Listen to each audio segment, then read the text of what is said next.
Welcome to Map Talks, and today I'll show you a very interesting island which is located just nearby the Mud Island, the famous Mud Island, right? So this is the Mud Island here, the Mud Fort, and this is the very interesting Ambu Island, right? You can see the name Ambu Island. Now this is a very small island, barely anyone stays on this island. But why it is interesting is because on this very island you have four very interesting structures, right? So we'll start with the first one. This one on map it says Amboa Buruds, which is actually a Portuguese era bastion. So you can see this is the older bastion, this is some newer structure, but this is an old Portuguese era bastion. And because at a point in time this whole area, not just this, the whole area, the Salsette Island was ruled by the Portuguese, and this was one of their bastions where maybe they would keep watch on the enemies, and this was used, and this is there since that period, right? So this is a Portuguese era bastion that you can see here on this island. Then here you have the Amba Bhavani temple here.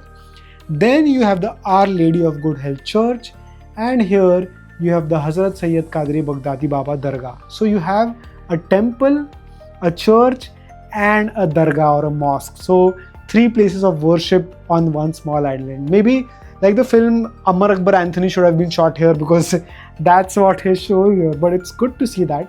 And interestingly, this island is majorly frequented by the Koreans. So the Koreans staying here on the mud coast or on the mud island, whenever they plan to go or embark on a fishing expedition, what they do is they come to this island and they pray at all these three places, not just one place, all these three places, and then they go deep into the sea and do fishing or whatever, because they're pretty agnostic that way. So, but this island is pretty interesting. Why? Because it is a very small Chotu island located near the Mud Island. Not many people know about it. You can only go there, majorly there are boats or ferries that go, but it is very interesting to see on the map. Like if you go here, you zoom on it here, it's a very Chotu island, but four interesting structures on the Ambu Island, and this is why it fascinated me. So I thought of sharing it. Anyway, Map Talks.